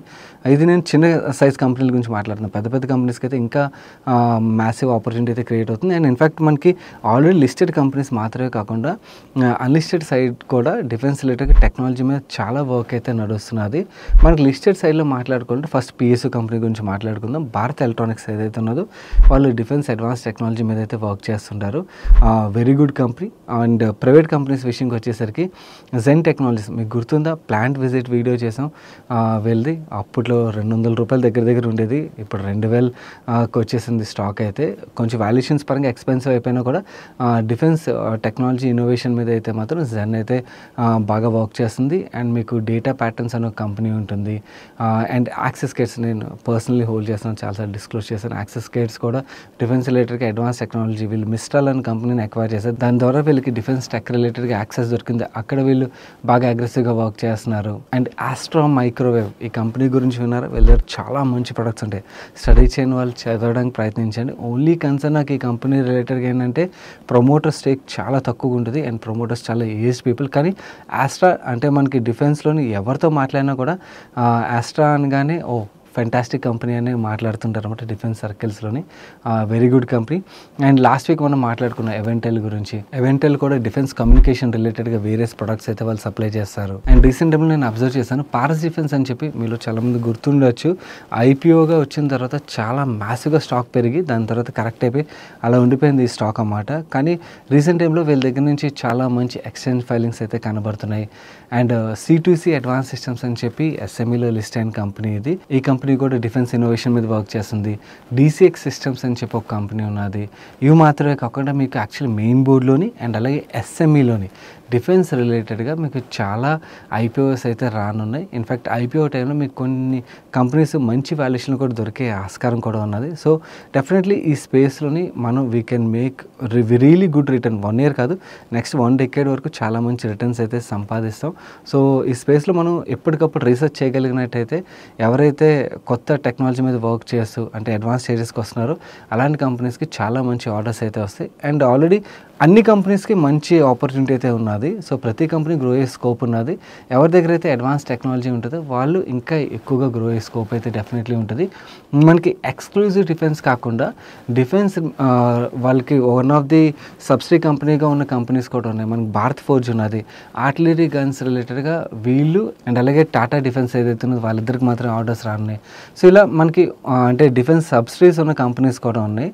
So definitely defence as a space మనకి ఏదైనా మ్యూచువల్ ఫండ్ రూట్లో కానీ మీకు స్టాక్ రిలేటెడ్ ఏదైనా కంపెనీ తెలిసినట్టయితే ఆ కంపెనీలో ఇన్వెస్ట్ చేసి కానీ మీరు హోల్డ్ చేసినట్టయితే ఎస్ డెఫినెట్లీ మనకి మంచి గ్రోత్ పొటెన్షియల్ అయితే కనబడుతుంది. ఈవెన్ డిఫెన్స్ రిలేటెడ్గా నెక్స్ట్ 1 yearలోనే మీకు మంచి IPOs వచ్చే స్కోప్ అయితే కనబడుతుంది. DRHPs ఏవైతే ఫైల్ అవుతున్నాయో వాటి బట్టి నాకు అర్థమవుతుంది. ఒకసారి IPOs ఏవైతే వస్తున్నాయో వాటిని కూడా చెక్ చేస్తూ ఉండండి. అండ్ ఏరోస్పేస్ ఏదైతే ఉందో ఆ సెగ్మెంట్లో కూడా మనకు మంచి ఆపర్చునిటీ ఉన్నది. ఆజాద్ ఇంజనీరింగ్ అవ్వచ్చు. రీసెంట్గా యూనిమ్యాక్ అని చెప్పి ఒక కంపెనీ IPOగా మన ముందుకు వచ్చింది. IPO వీడియోని కూడా కవర్ చేసాం కదా. ఇలాంటి కంపెనీస్ని కూడా రీసెర్చ్ చేయడానికి ప్రయత్నించండి. ఏరోస్పేస్ రిలేటెడ్గా ప్రొడక్ట్ సప్లై చేసే కంపెనీస్ ఏవైతే ఉంటే పెద్ద పెద్ద కంపెనీస్ నుంచి ఆర్డర్స్ విన్ అవుతున్న కంపెనీస్ నాకు ఆజాద్ రిలేటెడ్గా అయితే క్లియర్లీ కనబడుతుంది. వాళ్ళు చాలా మంచి లార్జ్ సైజ్ ఆర్డర్స్ని విన్ అవుతున్నారన్నమాట. సో ఈ కంపెనీస్ అన్నింటిలో కూడా చాలా మంచి మోట్ ఉన్నది. కన్సిస్టెంట్గా గ్రో అవ్వగలుగుతాయి. మనకి ఓవరాల్గా మార్కెట్ సెంటిమెంట్ నెగిటివ్ ఉండి కరెక్షన్స్ ఎప్పుడైతే వస్తుంటే అలాంటి టైంలో ఈ కంపెనీస్ అని మనకి అక్యుములేట్ చేసుకోవడానికి మంచి ఆపర్చునిటీ అయితే క్రియేట్ అవుతుంది. యాక్సెస్ కేట్సే తీసుకోండి. మీరు లాస్ట్ 1 yearలో చూసినట్లయితే స్టీప్ కరెక్షన్ వచ్చింది. దాని తర్వాత ఎప్పుడైతే మేనేజ్మెంట్ చేంజ్ జరిగిందో కొత్త మేనేజ్మెంట్ ఎప్పుడైతే వచ్చారో వెంటనే స్టాక్ చూడండి మీకు సర్క్యూట్ మీద సర్క్యూట్లు కొట్టుకుంటూ మళ్ళీ అగైన్ బ్యాక్ టు సేమ్ లెవెల్కి అయితే వచ్చేసాను. సో ఇలా మనకి మంచి కంపెనీస్లో రివర్సల్ కూడా అంతే షార్ప్గా ఉంటుంది. సో ఈ స్పేస్ మీద ఫోకస్ చేయలేని వాళ్ళు ఫోకస్ చేయడానికి ప్రయత్నించండి. You can make good money. Second, మీరు వేస్ట్ మేనేజ్మెంట్ రిలేటెడ్గా అడిగారు కదా, దాని రిలేటెడ్గా కంప్లీట్గా వర్క్ కంప్లీట్ చేసి మీకు ఒక ఎక్స్క్లూజివ్ వీడియోని అయితే తీసుకురావడానికి ప్రయత్నిస్తాను. ఎస్, ఇక్కడ కూడా మనకు మంచి ఆపర్చునిటీ క్రియేట్ అవుతుంది. But we're still working on it. Work చేసిన తర్వాత మీకు దాని రిలేటెడ్ ఫుల్ ఫ్లెజ్గా మాట్లాడగలుగుతాను. మన నెక్స్ట్ క్వశ్చన్ వంశీ గారు అడుగుతున్నారు. Hello సాయినా, I have taken home loan from A NBFC before Covid. 38.5 lakhs loan తీసుకున్నాను at 7.25% interest rate per annum for 20 years tenure. After interest rates hike, the above interest rate has become 10.1% per annum and tenure కూడా 30 years కి అయితే పెరిగిపోయింది. I haven't prepaid any amount till now. I am just paying my EMIs from last 3 years. So far, around 2 lakhs was deducted from my principal and 13 lakhs I have made payment from my pocket. I have portfolio of 17 lakhs in mutual funds and stocks, having around 20% return so far. And I have EMI of home loan 34,000, car loan of 34,000 rupees. My take home monthly is around 2 lakhs per month. Usually, I invest 1 lakh into stocks and mutual funds every month. I need your advice. Shall I prepay some of the home loan or continue the same way? I have taken home loan from a NBFC because my flat is at Gram Panchayat permission. Nationalized banks won't give any loan for me. Shall I continue investment in stocks and mutual funds or shall I clear my home loan? Hi Vamsi garu, yes, last 3-4 years లో home loan ఎవరైతే తీసుకుని ఉంటారో వాళ్ళందరూ కూడా face చేస్తున్న problem ఇది. ఎప్పుడైతే ఇలాంటి సినారియోస్ ఉంటాయో కొన్ని రాడికల్ డెసిషన్స్ అయితే చాలామంది తీసుకుంటుంటారు. అలాంటి డెసిషన్ తీసుకున్న వాళ్ళకి I want to clearly tell one thing అన్నమాట. కొంతమంది ఇలాంటి టైంలోని అగ్రెసివ్గా వెళ్ళి ప్రీపే చేసేద్దామని ఆలోచిస్తారు, లేదా వాళ్ళ ఎగ్జిస్టింగ్ ఇన్వెస్ట్మెంట్స్ ఏవైతున్నాయో వాటిని విత్డ్రా చేసి కొంచెం వరకు లోన్ క్లియర్ చేద్దామని ఆలోచిస్తుంటారు. లేదా కొంతమంది లేకపోతే ఆ ఇంట్లో స్టే చేయట్లేదు అనుకోండి, ఆ ఈఎంఐ వల్ల ప్రాబ్లం అవుతుంది. ఎందుకంటే ఇప్పుడు మీకు ఇంట్రెస్ట్ రేట్ పెరగడం వల్ల మీకు టెన్యూర్ పెరిగింది, కొంతమందికి ఈఎంఐ పెరుగుతుంది. సో ఈఎంఐ పెరిగినప్పుడు మన ఇన్కమ్ లెవెల్ పెరగలేదు అనుకోండి, చాలా ఇబ్బంది అనిపిస్తుంది కదా. సో ఇలా ఎందుకు ఇబ్బంది పడ్డామని చెప్పి ఇల్లు అమ్మేద్దామని ఆలోచిస్తారు. సో ఇలా ఎవరైతే ఆలోచిస్తుంటారో వాళ్ళకి నేను చెప్పదలుచుకున్నది, హోమ్ లోన్ ఏదైతే ఉన్నదో మనకి one of the cheapest loan. దీనికన్నా చీపెస్ట్ లోన్ మనకి ఏది దొరకదు. హోమ్ లోన్లోనే మనకి ట్యాక్స్ బెనిఫిట్స్ ఏవైతే వస్తాయి, ఏటీసీ, సెక్షన్ 24B, ఈ బెనిఫిట్స్ అన్నీ కూడా మనం కన్సిడర్ చేసినట్టయితే మనకి చాలా చీపెస్ట్ లోన్ అవుతుంది ఇది. ఇలాంటి లోన్ క్లియర్ చేయడానికి మీరు ఆల్రెడీ ఇన్వెస్ట్ చేసిన ఇన్వెస్ట్మెంట్స్ ఏవైతే నా వంశీ గారి కేసులో తీసుకున్నట్టయితే మీ mutual fund and stocks 20% CAGR work out అవుతుంది అన్నారు కదా, ఆ 20% CAGR ప్రోడక్ట్లోంచి డబ్బులు తీసి ఇక్కడ పే చేయడం ఎంతవరకు కరెక్ట్? సో కరెక్ట్ కాదు కదా. అండ్ అలాగే హోమ్ లోన్లో ఏంటంటే మీరు ఫస్ట్ 5 years ఏదైతే ఉందో ఆ 5 yearsలోనే మన దగ్గర most of the interest banks collect చేసేస్తాయి. అండ్ దాని తర్వాత నుంచి మన ప్రిన్సిపల్ కాంపోనెంట్ అనేది పెరుగుతుంటుంది. మనం ఒక 5-10 years తర్వాత హోమ్ లోన్ని ప్రీపే చేయడం స్టార్ట్ చేసాం అనుకోండి, అది యాక్చువల్ బ్యాంక్కి చాలా పెద్ద బెనిఫిట్. ఎందుకంటే ఆ లోన్ అకౌంట్ మీద ఇంట్రెస్ట్ ఏదైతే కలెక్ట్ చేయాలి దాంట్లో మెజారిటీ ఆఫ్ ది బెనిఫిట్ వాళ్ళు ఆల్రెడీ పొందుంటారు. మీరు త్వరగా క్లియర్ చేస్తారనుకోండి, వాళ్ళు ఆ డబ్బులతోని ఇంకొకరికి లోన్ ఇవ్వగలరు అండ్ వాళ్ళు ప్రాఫిట్స్ ఎక్కువగా సంపాదించగలరు. బ్యాంక్స్కి అడ్వాంటేజ్ ఇక్కడే జరుగుతుంది అన్నమాట. చాలామంది తెలుసు తెలియక క్యాలిక్యులేషన్ చేసుకోకుండానే exactly half of the tenure అవగానే వాళ్ళు లోన్స్ ప్రీ క్లోజర్ అయితే చేస్తుంటారన్నమాట. హోమ్ లోన్ మాత్రం ప్రీ క్లోజ్ చేయడం కరెక్ట్ కాదు. మీ కేసులోని ఆ ఎన్బిఎఫ్సి కాకుండా వేరే ఎన్బిఎఫ్సిస్ ఒకసారి చెక్ చేయడానికి ప్రయత్నించండి. రీసెంట్ టైంలో కొన్ని ప్రైవేట్ బ్యాంక్స్ కూడా ఇలాంటి గ్రామ పంచాయత్స్లోని వాళ్ళు లోన్స్ ఇవ్వడం అయితే స్టార్ట్ చేస్తున్నారు. అంటే అగ్రెసివ్ లెండింగ్ చేసే కంపెనీస్, ఒకసారి వాళ్ళని చెక్ చేయడానికి ప్రయత్నించండి. అక్కడ మీరు లోన్ ట్రాన్స్ఫర్ చేసుకోగలిగారు అనుకోండి, మీకు ఇంట్రెస్ట్ రేట్ ఒక ఇంపాక్ట్ అనేది కొంచెం వరకు తగ్గే ఆస్కారం ఉంటుంది. నన్ను పర్సనల్లీ అడిగినట్టయితే ఇన్ఫ్యాక్ట్ ఈ మార్కెట్ కరెక్షన్లోని అంటే మనకి ఇమీడియట్గా రిటర్న్ రాకపోయినా కూడా ఓకే, నేను ఆ డబ్బులు మ్యూచువల్ ఫండ్స్లో పెట్టాలి, హోమ్ లోన్ క్లియర్ చేయాలంటే నేనైతే మ్యూచువల్ ఫండ్స్లోనే పెడతాను. ఎందుకంటే నాకు తెలుసు నెక్స్ట్ 5-10 yearsలోని I will make lot of money here, నేను హోమ్ లోన్ క్లియర్ చేసేదానికన్నా కూడా. సో హోమ్ లోన్ క్లియర్ చేస్తే మనకి ఏదైతే ఇంట్రెస్ట్ సేవ్ చేసుకున్నాం పే చేయాల్సింది, దానికన్నా ఇక్కడ ఎక్కువ డబ్బులు సంపాదిస్తాం. కాబట్టి మీరు ఎలాగైతే ఇప్పుడు కంటిన్యూ అవుతుందో అలాగే కంటిన్యూ చేయడానికి ప్రయత్నించండి. మిగిలిన వ్యూవర్స్ కూడా నేను చెప్పదలుచుకున్నది ఇదే, హోమ్ లోన్ రిలేటెడ్గా ఎస్ ఇది టెంపరీ పెయిన్. ఇంట్రెస్ట్ రేట్లు తగ్గడం స్టార్ట్ అయినప్పుడు మీరు ఆటోమేటిక్గా మీ బ్యాంక్కి వెళ్ళి మీరు డాక్యుమెంట్ అయితే సబ్మిట్ చేయాల్సి ఉంటుంది. సబ్మిట్ చేస్తే మీ ఇంట్రెస్ట్ రేట్లు కూడా తగ్గుతాయి. అలా తగ్గించుకుంటూ వెళ్ళడానికి ప్రయత్నించండి. త్వరలోనే ఇంట్రెస్ట్ రేట్లు కట్స్ అయితే మనం చూస్తాం. కొంచెం పేషెంట్గా వెయిట్ చేస్తే మనకి ఆ సైకిల్ కూడా స్టార్ట్ అవుతుంది. ఇది పెయిన్ఫుల్ సైకిల్. ఈ పెయిన్ఫుల్ సైకిల్ మూవ్ అయిపోతే then everything will look normal. మన నెక్స్ట్ క్వశ్చన్ ఉదయ్ భాస్కర్ గారు అడుగుతున్నారు. హలో సాయన్న, గవర్నమెంట్ బిజినెస్ చేసే వాళ్ళ దగ్గర నుంచి, జాబ్ చేసే వాళ్ళ దగ్గర నుంచి ట్యాక్స్ రూపంలో లాక్కుని ఏమీ పని చేయని వాళ్ళకి ఉచితాల రూపంలో ఇలా డబ్బులు ఇచ్చుకుంటూ పోతే ఫైనాన్షియల్ క్రైసిస్ రాదంటారా? ఒకవేళ భవిష్యత్తులో క్రైసిస్ వచ్చినట్టయితే మనం ఇప్పుడు ఎలాంటి అసెట్ క్లాసెస్ మీద కాన్సన్ట్రేట్ చేయాలి ఇన్వెస్ట్ చేయడానికి? Please pick my question. And earning people దాన్ని ట్యాక్స్ రూపంలో కలెక్ట్ చేసి ఎకనామికల్లీ పూర్ సెక్షన్ ఎవరైతే ఉన్నారో వాళ్ళకి వెల్ఫేర్ రూపంలో డబ్బులు ఇవ్వడం అన్నది ప్రపంచం మొత్తంలో జరిగేది ఇదే, మన కంట్రీలో మాత్రమే కాదు. కాకపోతే ఇక్కడ ప్రూడెంట్ స్పెండింగ్ అన్నది ఉండడం చాలా ఇంపార్టెంట్. అంటే నేను ఐఎమ్ నాట్ అగెయిన్స్ట్ అంటే ట్యాక్స్ రూపంలో కలెక్ట్ చేసి ఎకనామికలీ పూరర్ సెక్షన్ని బెనిఫిట్ ఇవ్వడానికి కంప్లీట్లీ అగెయిన్స్ట్ కాదు. కాకపోతే మనకి అబ్నార్మల్ అంటే ఓట్ రిలేటెడ్గా రాజకీయాలు చేస్తారు చూడండి. అంటే నాకు వీళ్ళకి ఇచ్చినట్టయితే నాకు ఓట్స్ వస్తాయి, ఇలాంటి సెక్షన్కి ఇచ్చినట్టయితే ఓట్స్ వస్తాయి అని చెప్పి డబ్బులను ఊరికే పంచుతారు. అండ్ అలాగే ఎకనామిక్ యాక్టివిటీ ఏది క్రియేట్ చేయకుండా అంటే ఓన్లీ ట్యాక్సెస్ రూపంలో డబ్బులు కలెక్ట్ చేద్దాం అంటే ఎకనామిక్ యాక్టివిటీ కూడా గ్రో అవుతుంది అనుకోండి, ఆపర్చునిటీస్ క్రియేట్ చేస్తూ పక్కన ఎకనామికల్లీ వీకర్ సెక్షన్ సపోర్ట్ చేస్తూ ప్రూడెంట్గా మేనేజ్ చేస్తూ గవర్నమెంట్ వెళ్తున్నది అనుకోండి, అప్పుడు మీకు పెద్దగా క్రైసిస్ వచ్చే ఆస్కారాలు ఉండవు. అలా కాకుండా దీంట్లో ఏమాత్రం బ్యాలెన్స్ తప్పి ఓన్లీ ఓట్ బ్యాంక్ ఆధారంగా డెసిషన్స్ తీసుకుని గవర్నమెంట్స్ యాక్చువల్లీ ఇష్టం వచ్చినట్టుగా డబ్బుల్ని అంటే ట్యాక్సెస్ రూపంలో సంపాదిస్తున్న వాళ్ళ నుంచి కలెక్ట్ చేసి మనకి ఎవరికి పడితే వాళ్ళకి పనిచేస్తూ వెళ్ళిపోతున్నది అనుకోండి, ఈవెన్ జాబ్ ఆపర్చునిటీస్ ఇవన్నీ క్రియేట్ చేయకుండా ఎకనామిక్ యాక్టివిటీ రిలేటెడ్గా ఏమి ఫోకస్ చేయకుండా చేస్తున్నారనుకోండి, దెన్ ఇన్ దట్ కేస్ మనకి అలాంటి క్రైసిస్ అయితే వస్తాయి. చాలా కంట్రీస్లో మనం అది చూసాం. హోప్ మన దేశంలోనే అలాంటివి జరగదు అని ప్రే చేద్దాం. కాకపోతే ఇది ఎవరు మన చేతిలో లేదు కదా, ఓన్లీ థింగ్ మన చేతిలో ఉన్నది ఓటు మాత్రమే. మనం ఎవరైతే మన ఎకానమీని బాగా గ్రో చేస్తూ కంట్రీని బాగా నడిపించగలరని మనకు అనిపిస్తుందో వాళ్ళకి ఓట్ చేసినట్టయితే మనం ఈ రిస్క్ నుంచి అయితే బయటపడగలం. అదర్ అసెట్ క్లాసెస్ విషయంకి వచ్చారు, మీరు ఏ అసెట్ క్లాస్లో ఇన్వెస్ట్ చేసినా కూడా అలాంటి సిచ్యువేషన్లోని ఆ అసెట్ క్లాస్ యొక్క వాల్యూ పెద్దగా ఉండదు. ఓన్లీ గోల్డ్ తప్పించి యాజ్ ఆఫ్ నో చూసినట్టయితే ప్రపంచంలో గోల్డ్లో మాత్రమే ఇన్వెస్ట్ చేసిన వాళ్ళు ఇలాంటి క్రైసిస్ నుంచి బయటపడగలుగుతుంటారు అన్నమాట. So that is one asset class మన ఇండియాలోని వద్దన్నా కూడా మన ఇండియన్స్ దగ్గర అయితే ఉంటుంది. అలా అని భయపడి ప్యానిక్నెస్లోకి వెళ్ళి ఇప్పుడు మీ దగ్గర ఉన్న డబ్బులన్నీ కూడా గోల్డ్లోనే పెట్టాలంటే అలాంటి డెసిషన్లు తీసుకోవద్దు. ఎందుకంటే అలాంటి సినారియోస్ యాజ్ ఆఫ్ నో మన దేశంలో అయితే కనబడట్లేదు.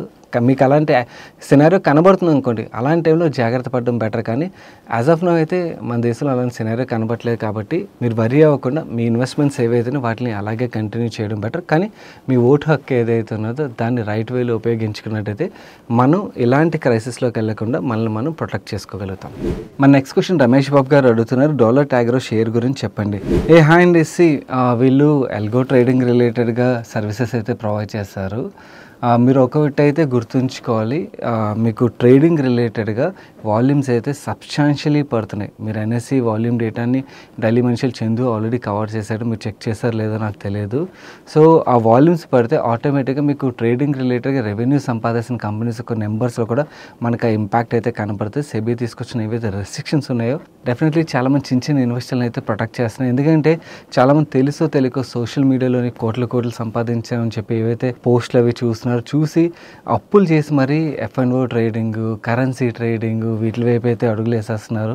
సో వాళ్ళ ఫ్యామిలీల భవిష్యత్తులో అయితే నాశనం అయిపోతుంది. అందుకనే సెబీ ఇలాంటి రిస్ట్రిక్షన్స్ అయితే తీసుకొచ్చింది. సో అది ఇన్వెస్టర్లు ప్రొటెక్ట్ చేస్తుంది. కాకపోతే ఇన్వెస్టర్లు ప్రొటెక్ట్ చేసినప్పుడు మనకి వాటి రిలేటెడ్గా ప్రాఫిట్స్ ఎంజాయ్ చేసిన కంపెనీస్ ఏవైతే ఉంటే వాటి యొక్క నెంబర్స్ మీద ఇంపాక్ట్ అయితే ఉంటుంది. సో సేమ్ థింగ్ మీరు ఇలాంటి కంపెనీస్లోని ఇంపాక్ట్ అయితే చూడొచ్చు అన్నమాట. సో ఈ డాలర్ టాగ్రోయే కాదు, మీరు ఈవెన్ ఏదైనా బ్రోకింగ్ కంపెనీ యొక్క స్టాక్స్ హోల్డ్ చేసినా కూడా కొంచెం జాగ్రత్తగా ఉండాలి. ఎందుకంటే ఎస్పెషల్లీ మనకి F&O రిలేటెడ్గా ఎక్కువగా రెవెన్యూ సంపాదిస్తున్న బ్రోకింగ్ కంపెనీస్ యొక్క నెంబర్స్ అయితే కమింగ్ క్వార్టర్స్లో ఇంపాక్ట్ కనబడుతుంది. కాబట్టి నెంబర్స్ వచ్చిన తర్వాత స్టాక్ ప్రైస్లోని మనకి షాకింగ్ కరెక్షన్స్ అయితే ఉండే రిస్క్ ఉంటుంది. కాబట్టి మీరు ఆల్రెడీ ప్రాఫిట్స్ ఉంటే ప్రాఫిట్స్ ప్రొటెక్ట్ చేసుకోవడం వుడ్ బి బెస్ట్ ఆప్షన్ అవుతుంది అన్నమాట. It's up to once individual decision. నాకైతే ఈ రిస్క్ కనబడుతుంది ఈ కంపెనీస్లో. That's it for today's ask money question guys. నేను వీడియో ఎవరైనా మిస్ అయినట్టయితే ఇక్కడ ఎండ్ కార్డ్లో వస్తుంది, మిస్ అవ్వకుండా చూడండి. ఎందుకంటే ప్రతి ఒక్కళ్ళు చూసి తెలుసుకోవాల్సిన ఇన్ఫర్మేషన్ అది. అండ్ అలాగే ఈరోజు ఆస్క్ మనీ క్వశ్చన్ ఇప్పటివరకు లైక్ చేయనట్టయితే వీడియోని లైక్ చేసి మీ ఫ్రెండ్స్ అండ్ ఫ్యామిలీ మెంబర్స్కి హెల్ప్ఫుల్ అవుతుంది అంటే వాళ్ళకి తప్పకుండా వీడియోని అయితే షేర్ చేయడం మర్చిపోకండి. నేను సాయి కృష్ణ పత్రి మరొక మంచి వీడియోతో మీ ముందుకు వస్తాను. Till then bye, take care.